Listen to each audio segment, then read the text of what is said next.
Good morning, student. Our today English grammar and first lesson is sentence work. Today I am going to teach you in a simplest way. Hope you will enjoy it. देखिए sentence. सबसे पहले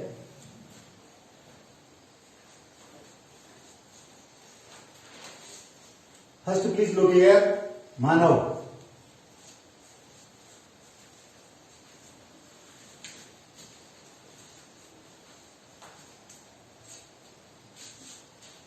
human being. उसके बाद birth.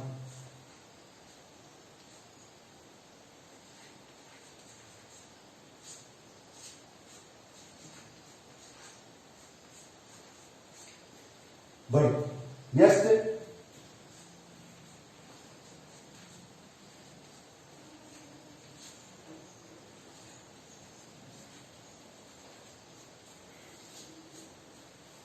Infant.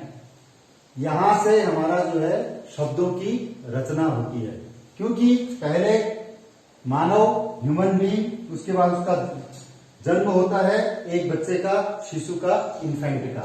अब वहां से शब्दों की रचना कैसे होती है, क्योंकि जब अबोध बालक होता है तो उसको कोई पता नहीं है, कोई उसको भाषा मालूम नहीं है, किसी को वो पहचानता नहीं है, बिल्कुल अपनी अबोध अवस्था में वो जो है पड़ा रहता है. भोजन को उसको जो है दे दिया जाता है. उसके बाद उसके जब होंठ उसके हिलने लग जाते हैं, अपने धीरे धीरे उसकी जो है भाषा की क्षमता उसकी जागृत होती है, तो परिवार में उसके शब्द से पहले निकलता है सबसे पहले मां. अब यहां पर देखिए हम बात कर रहे हैं सेंटेंस की, शब्दों में. तो शब्द हमारे क्या है?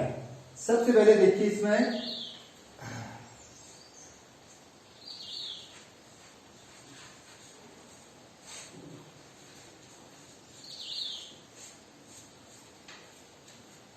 वर्ड्स आता है. वर्ड्स किससे बनते हैं? हमारे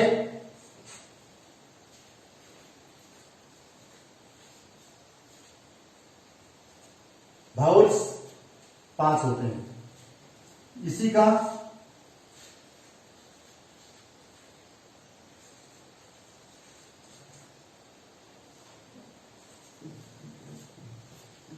कॉन्सोनेंट यानी कि व्यंजन, ये हो जाते हैं 21 एंड 5 26.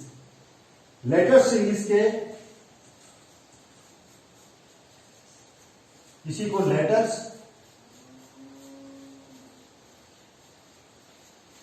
अल्फाबेट से कहा जाता है. इनकी संख्या इंग्लिश में 26 है. 5 बाउल्स और कॉन्सोनेंट 26. सब पूरा खेल जो है इन्हीं का है. लेटर्स को जब हम आपस में मिलाते हैं तो वो जो है वर्ड्स बन जाता है.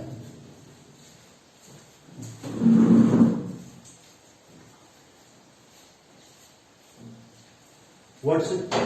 अब वर्ड्स क्या है? जहां से सेंटेंस की परिभाषा हो गई. A sentence is a group of the words which gives A complete meaning. बस इतना ही याद रखिए आप कि वाक्य शब्दों का वह एक समूह है जो अपने आप में पूर्ण अर्थ देता है. आप इंग्लिश की किताब खोलिए, इंग्लिश का न्यूज़पेपर देखिए, कुछ भी देखिए आप, सबसे पहले उसमें लेटर्स हैं. लेटर्स से हमारे जो है वर्ड्स बने हैं और वर्ड्सों से ही हमारा जो है सेंटेंस बना है. तो यहां पर जो है शब्दों की संरचना आपको बताया, जैसे कि सेंटेंस हो गया, मानव का जीवन होता है, मानव से जन्म होता है बच्चे का, उसके बाद शिशु इन्फेंट, फिर उसके बाद वर्ड्स शब्द देखिए. बाउल्स हमारे जो है 5 हैं, कॉन्सोनेंट हमारे 21 हो गए, और इन्हीं को जो है ये लेटर्स होते हैं. लेटर्स अल्फाबेट 26, और इसी से हमारा जो है अभी सेंटेंस यहां से आपको हमने बता दिया.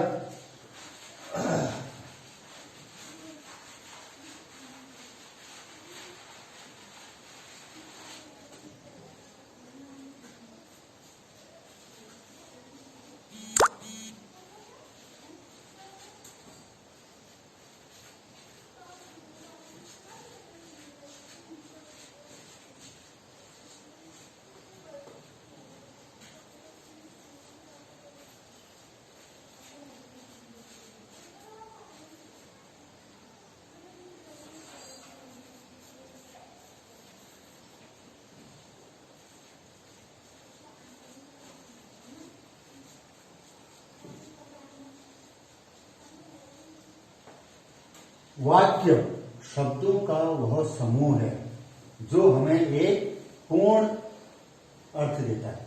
बस इतना ही याद रखिए आप, इसी से आपको सेंटेंस की परिभाषा पूरी इसी में छुपी है। एग्जाम्पल,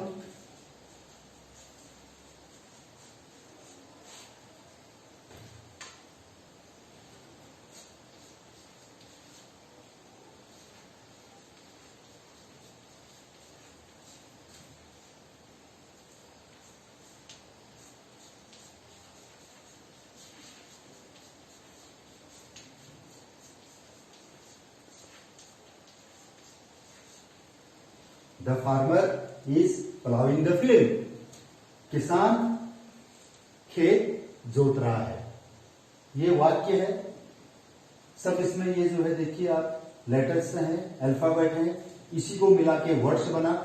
एक word, second word, third word, और इसी से पूरा हमारा एक वाक्य का निर्माण हुआ, एक हमारा वाक्य बना। अब ये अपने आप में एक जो है पूर्ण अर्थ देता है। किसान हल जोत रहा है। अगर हम यही सेंटेंस को farmer the field is ploughing, अगर हम इस प्रकार इसको लिखें तो उसका कोई स्ट्रक्चर नहीं है, कोई इसका सेंस नहीं निकलता है सेंटेंस। अब सेंटेंस में नेक्स्ट आता है सब्जेक्ट, सब्जेक्ट एंड प्रेडिकेट।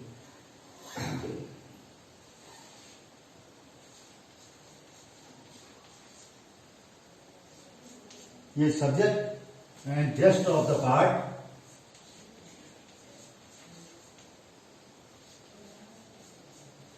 ये प्रेडिकेट कहलाता है।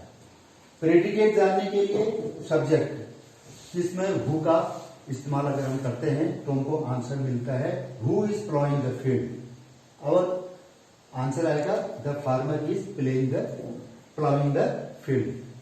फार्मर जो है इसमें सब्जेक्ट, और बाकी भाग जो इसका पोर्शन आता है वो प्रेडिकेट है। सब्जेक्ट जो है, क्योंकि इसका असर जो है इस पर पड़ रहा है,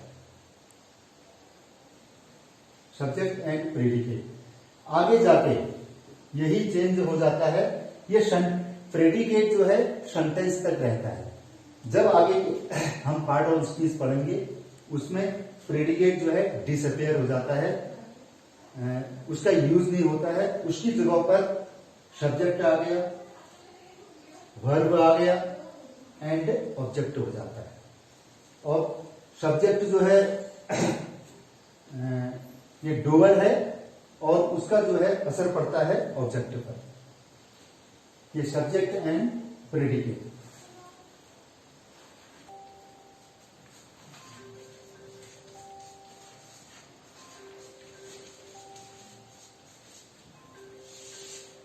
देखिए पूरे ग्रामर को, ग्रामर जो है कोई भी भाषा की एक जो है आत्मा होती है, उसके बिना वो आगे बढ़ नहीं सकती। Part of the speech, speech मैंने बोलना, भाषण, लेक्चर देना, उसको हम कैसे करते हैं, किस हिसाब से, किस स्ट्रक्चर से उसका बोला जाता है, उसको प्रयोग में किया जाता है, इसी को जो है पार्ट ऑफ स्पीच कहा जाता है। ये जो है 8 होते हैं। कोई जो है लास्ट में आर्टिकल को भी इसमें जोड़ के 9 कर लेते हैं, कोई इसमें नहीं करते हैं। देखिए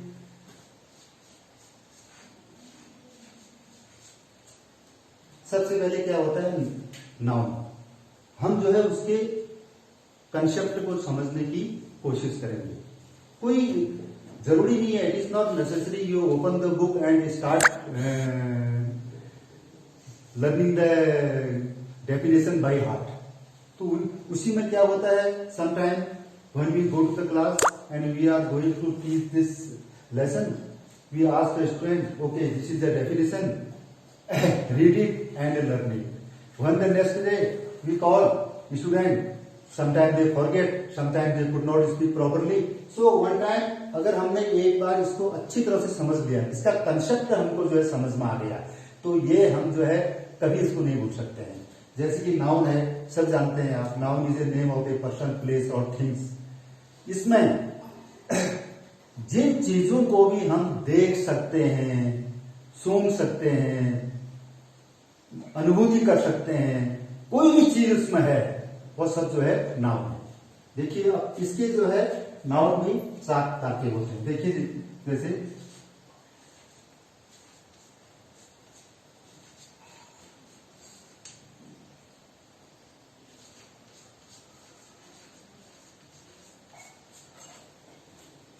सरिता इज ए स्टूडेंट, सरिता एक लड़की है, तो ये किस में आएगा?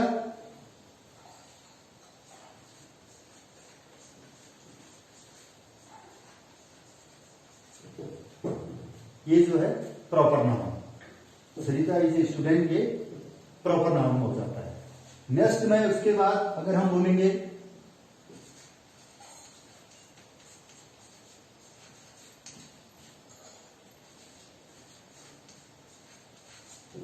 सरिता इज ए गर्ल, तो गर्ल जो है कॉमन है, ये जो है हमारा कॉमन नाउन आ जाएगा।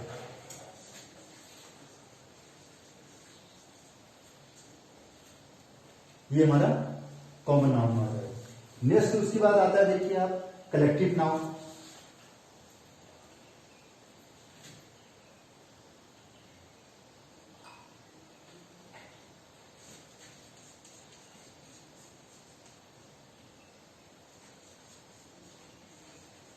कलेक्टिव नाउन जो चीज कलेक्शन में है, एक समूह में है, जैसे कि flock of ship, armies, class, ये सब जो है कलेक्टिव नाउन हो सकते हैं। नेक्स्ट हमारा जो है मटेरियल,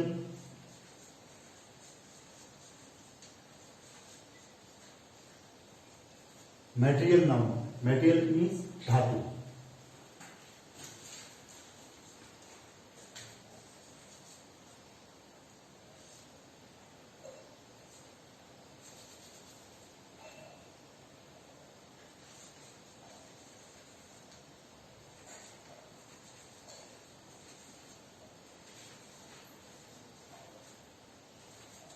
सरिता की जो गले की चैन है वो गोल्ड की बनी है, तो इसमें मटेरियल नाउन आ जाएगा। नाउन में इसके बाद में आता है एब्स्ट्रैक्ट नाउन।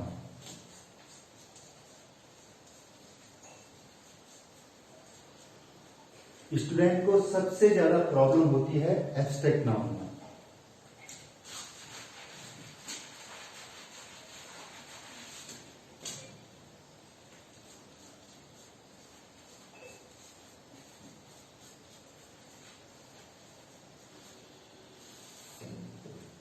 एब्स्ट्रैक्ट नाउन जिसको हम केवल अनुभूति कर सकते हैं, उसको हम छू नहीं सकते हैं, जैसे कि ब्यूटी, काइंडनेस, पॉवर्टी, क्रूरलिटी। अब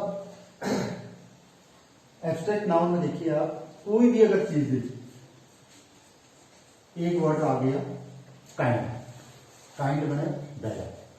अगर दया को हम यूनिवर्सल कर दें, सार्वभौमिक कर दें, उसको हम फैला दें, तो उसका क्या हो जाएगा?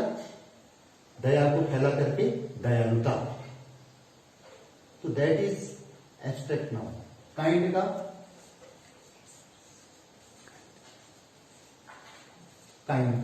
Kindness. Poor, poor is a word, अगर इसको हम फैला दें पूरा, इसका सार्वभौमिक कर दें, तो गरीब, गरीब से नया शब्द बनेगा गरीबी।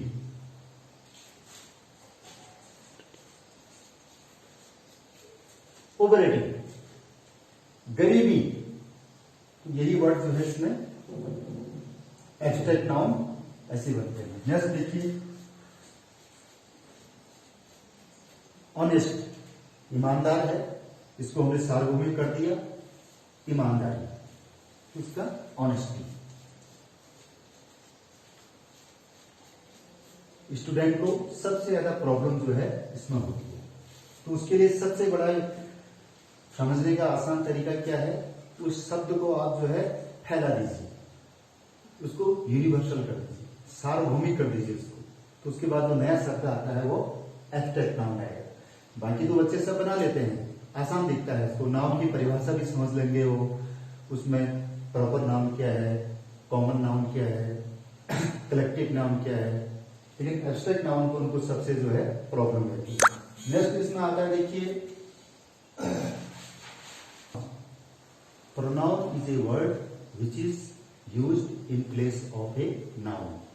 अगर हम यहां पर एक वाक्य लिखें, मैं आगरा गया, मैं आगरा में ताजमहल देखा, मैं आगरा में कपड़े लिए, मैं आगरा में 5-6 दिन रहा, तो आप you are noticing here Agra word is repeating again again in the sentences. So to stop this word Agra again and again we use here pronoun. अब प्रोनाउन में क्या होता है, देखिए आप इसमें पहला आता है first person, second person, third person. आसानी से समझिए इसको।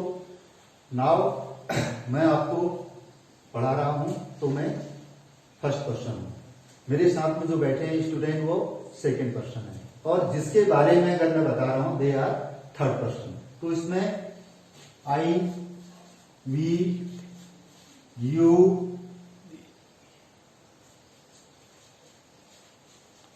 ही, सिट, इट, ये सब जो है थर्ड पर्सन, ये थर्ड पर्सन की वर्ड है। और इसके आगे देखिए S,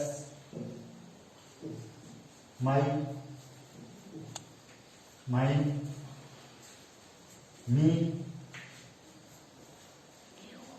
yours, his, her, him, it, its, they, them। उसके बाद भी प्रोनाउन के अंदर एक इंट्रोगेटिव प्रोनाउन होता है जिसमें प्रश्न पूछा जाता है, हु, व्हाई, whom, which। ये जितने भी शब्द हैं ये सब जो है प्रोनाउन के अंदर आते हैं। जैसे कि देखिए आप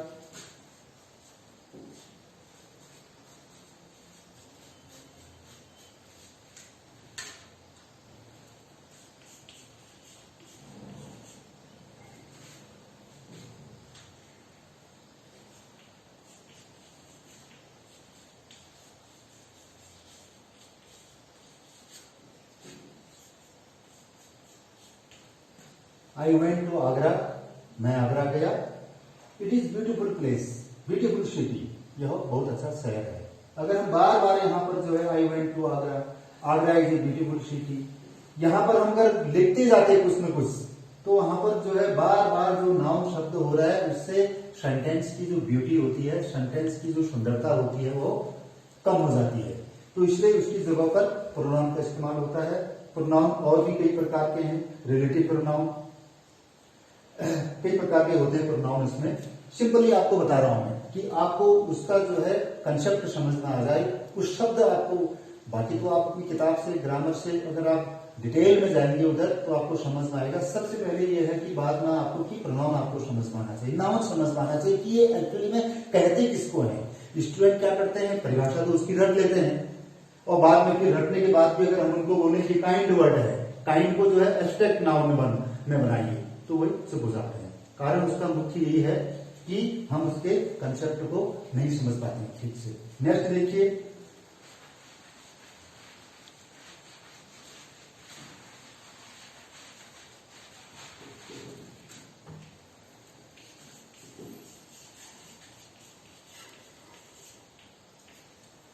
एडजेक्टिव। सिंपल, सीधे साधे इसको समझिए। Adjective is a word which is used in place of noun and pronoun। ये जो है किसी which qualify the noun and pronoun, sorry, जो नाउन और प्रोनाउन की विशेषता बनाता है उसको क्वालिफाई करता है, उसके वाक्य में कुछ और जोड़ता है। For example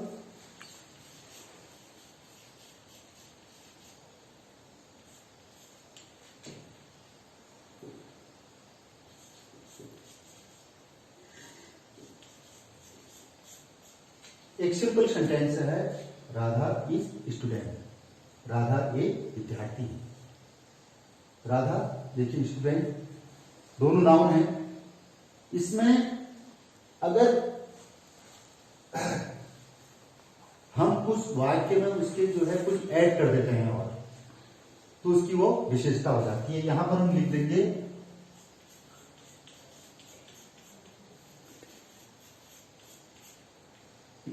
Radha is a intelligent student. Radha student तो है लेकिन इंटेलिजेंट है, बुद्धिमान है। तो ये शब्द इसकी जो है विशेषता आ गई। और एडजेक्टिव जो हो गया वो हमेशा नाउन से पहले आएगा। इतनी बात आप ध्यान रखिए कि एडजेक्टिव जो है नाउन और प्रोनाउन को क्वालिफाई करता है, उसकी विशेषता बताता है कुछ न कुछ। तो वही शब्द जो है एडजेक्टिव है। परिभाषा में काफी लंबी होती है उसकी, तो इसलिए जो है स्टूडेंट उसको समझ नहीं पाते हैं। अगर एक बार स्टूडेंट को ये समझ में आ गया कि एडजेक्टिव होता क्या है, वो फिर अपनी खुद की परिभाषा बना लेते हैं इस पर। कोई जरूरी नहीं है कि एग्जाम में आप अपनी परिभाषा लिखिए, बुक की परिभाषा लिखो, आप अपनी में परिभाषा भी लिख सकते हैं। आप Radha is a intelligent student.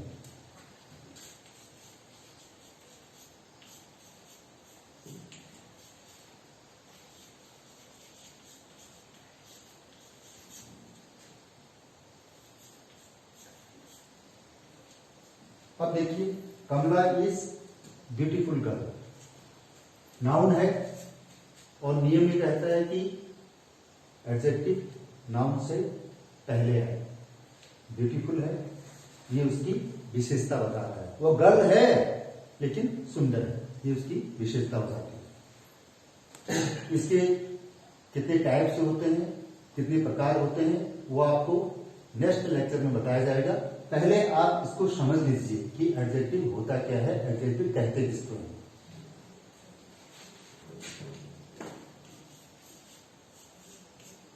Next है एडवर्ब। तो adverb is a word which qualify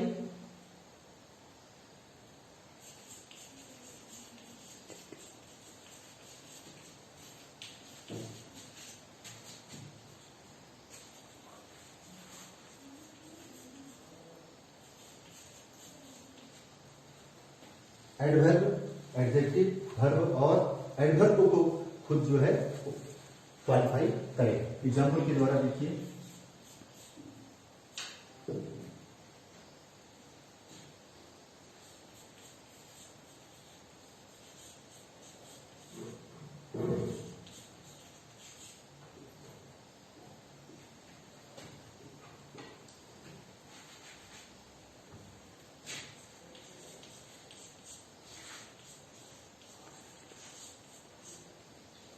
he walks very slowly. वो घूमता तो है लेकिन बहुत धीरे धीरे घूमता है।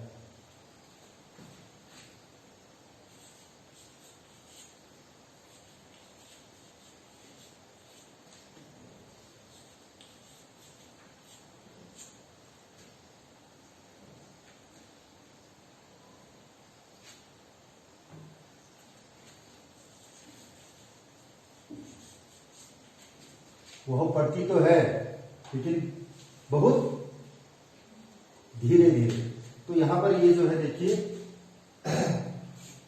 ये जो है एडवर्ब है। और एडवर्ब की जो है जो पहचान होती है, उसके वास्तव में एलवाई जो है एलवाई आता है। ये एडवर्ब की वर्ड की जो है पहचान होती है। इसमें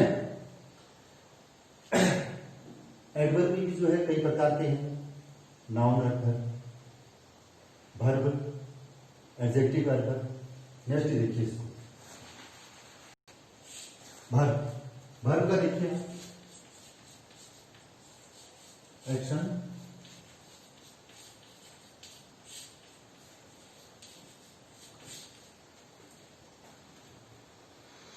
जो भी हम कार्य करते हैं वो वर्ब है। जो भी कार्य हम करते हैं वो वर्ब है, क्रिया और कर्म है। इतना ही समझिए। डेफिनेशन आप जो है बाद में उसको पढ़िए, पहले समझ लीजिए कि वर्ब का अर्थ क्या है।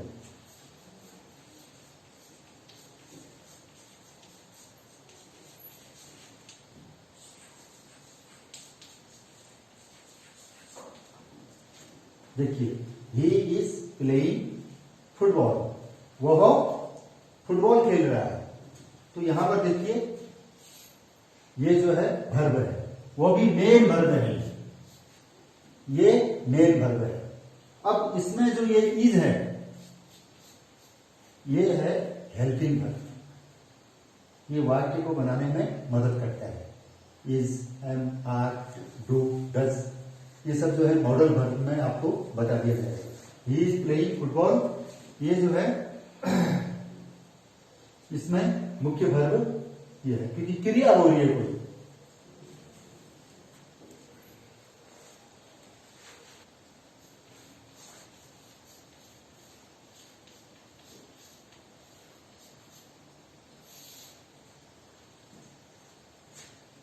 नेक्स्ट देखिए आप, प्रीपोजिशन। प्री माने पहले, पोजीशन माने उसकी स्थिति क्या है। ये जो है दो वाक्यों के बीच में संबंध को जोड़ता है।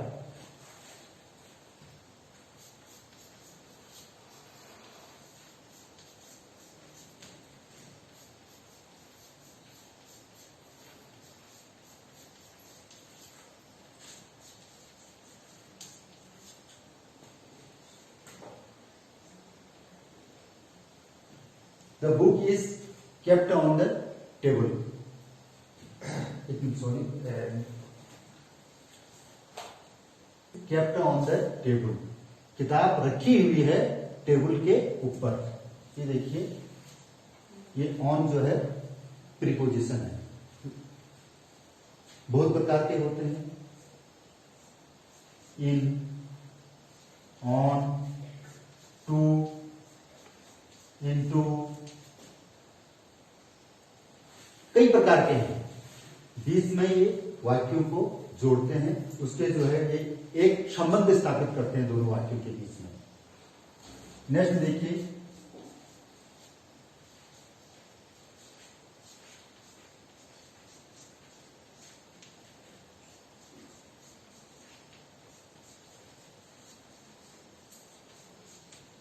The dog jumps into the well, कुत्ते ने कुएं में छलांग लगाई। इनटू जो है देखिए, दोनों के बीच में संबंध स्थापित कर रहा है, एक वेल के बीच में और दूसरा dog jumps into the well, इसके बीच में। प्रीपोजिशन में इन, ऑन एंड टू, ये सब इनका इस्तेमाल कहां होता है वाक्य में, इसके भी नियम हैं, ये आपको बता दिया जाएगा। नेक्स्ट देखिए,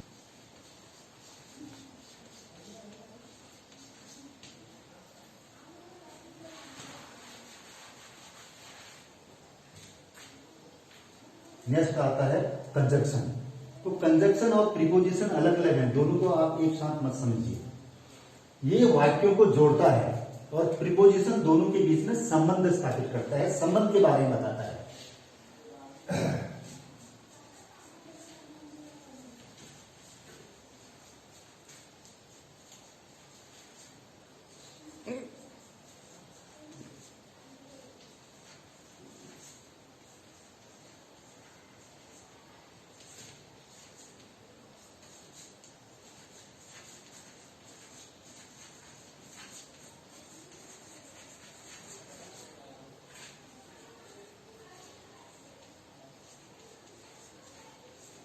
अब दो वाक्यों में देखिए आप, this is the village where I was born, ये वही गांव है जहां मेरा जन्म हुआ। दो वाक्य आगे तो कुछ, this is the village where I was born, ये सेंटेंस को हमारा जो है दो सेंटेंस बना रहा है, देखिए दो वाक्यों को जोड़ रहा है। दूसरे देखिए, Radha and Kamala are sister, दोनों जो है दोनों एंड, ये देखिए दोनों बहने हैं। कंजक्शन का काम यही होता है कि वो दोनों को जोड़ेगा। नेक्स्ट आता है देखिए,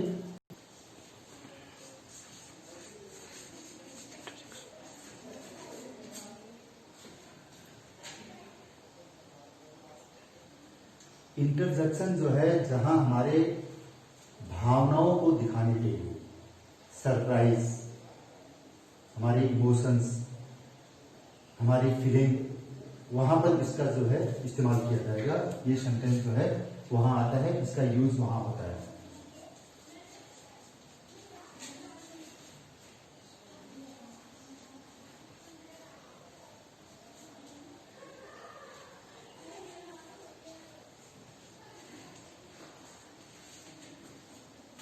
फीलिंग्स हमारी क्या है? हमारी इमोशंस और उसमें सरप्राइज।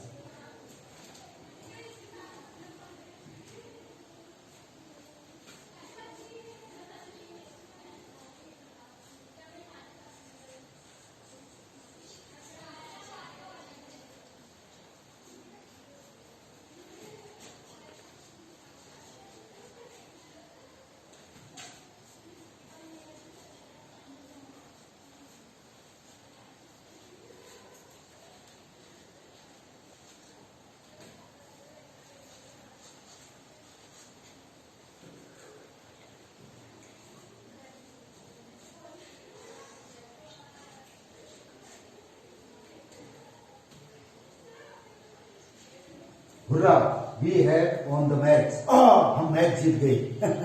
इसमें देखिए ये शब्द इसमें ज्यादा इस्तेमाल होते हैं, हुर्रा, ओ, हैं, ओ।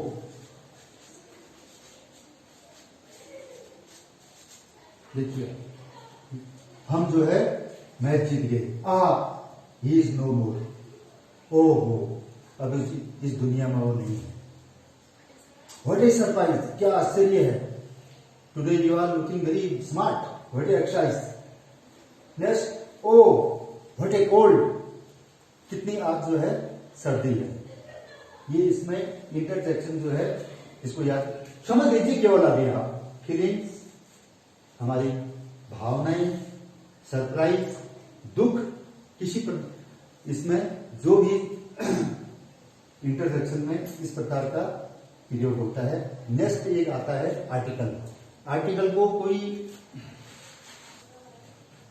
पार्ट ऑफ स्पीच में कोई आर्टिकल को लेते हैं, कोई इसको जो है डिटरमाइनर में लेते हैं, ए, एन और डी।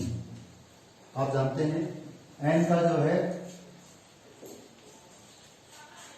जहां बाउल शो होते हैं 5, ए, ई, आई, ओ, यू, इसमें उसका इस्तेमाल किया जाता है।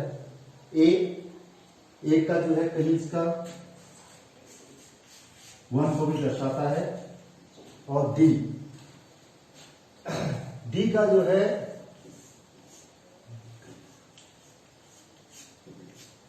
इसका जो है 2 उच्चारण में आता है इसका। अगर कॉन्सोनेंट है, व्यंजन है तो इसका प्रयोग आएगा। अगर कॉन्सोनेंट नहीं है, बावल है, तो इसका प्रयोग आएगा। ये भी आपको एक, this is just a simply I am giving you one information about the part of speech. For detail study we will refer the book. जो है देखिए आप जेंडर आते हैं। जेंडर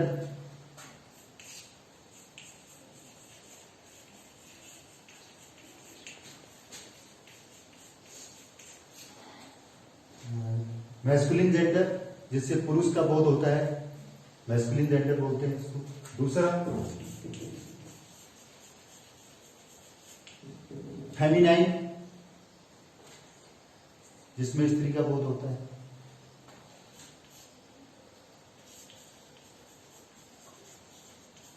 कॉमन जेंडर, जो कॉमन है, टीचर है, डॉक्टर है, स्टूडेंट है, चाइल्ड है, बेबी है, तो दीज आर कॉमन, उसमें ये कॉमन वर्ड में किया जाए। नेक्स्ट आता है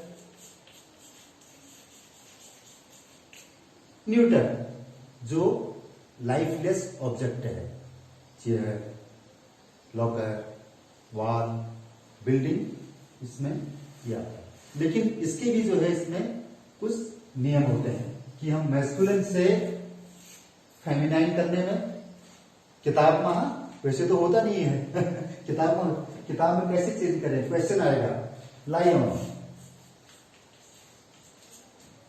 लाइवन का चेंज द जेंडर, साधारणतः क्या होता है, स्टूडेंट सोचते हैं किसी में एस लगा दिया, किसी में ई एस लगा दिया, तो उससे बहुवचन बन जाता है, उससे नहीं, उससे जो है ये चेंज हो जाता है।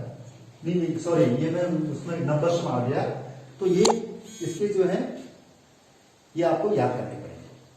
जब आप इसको याद करेंगे, अपनी जो है नोटबुक में इसको लिखेंगे और रोज उसको देखते रहेंगे, तो आपके वो एक बार में दिमाग में, आपकी मेमोरी में वो बैठ जाएगा। लायन का आप जो है लायन, एक बार में जो है आपको मैं कई बार जो है पूछता हूं बच्चों से, गोट, देखिए ये गोट जो है क्या है, बकरी है, तो बकरी इसमें आएगी फेमिनाइन जेंडर में आएगा। अगर इस पर बकरा हो, इसका अगर हम जेंडर चेंज करने के लिए बोलेंगे तो हिंदी में बकरा आएगा। तो कई स्टूडेंट इसको जो है इसमें डाउट हो जाते हैं, इसके लिए इसको जो है इसका आएगा ही गोट, जैसे पिकॉक का टी है। नेक्स्ट देखिए इसको,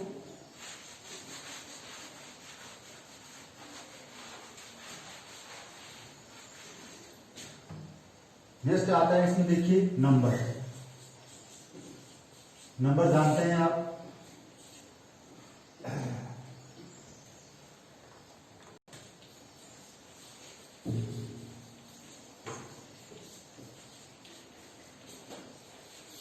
सिंगुलर एक वचन, प्लूरल दो वचन। सिंगुलर से प्लूरल बनाने समय बच्चे क्या करते हैं, अक्सर किसी में एस लगा देंगे, किसी में ई एस लगा देंगे, लेकिन इसका ऐसा नहीं है, आपको नियम याद करने चाहिए। जैसे कि देखिए आप,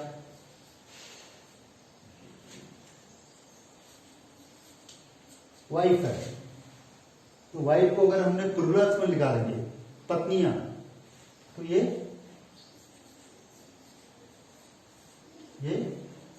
वाइफ्स में आ जाए। इस प्रकार और भी कई शब्द हैं इसके,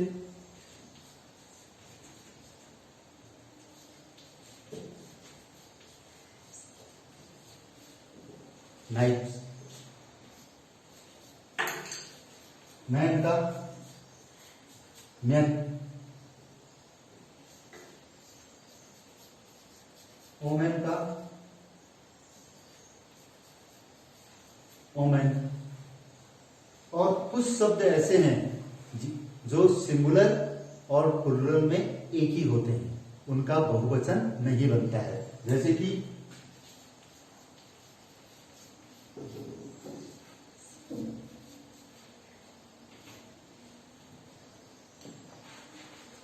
सीप है, डियर है, और भी इसमें कई शब्द है।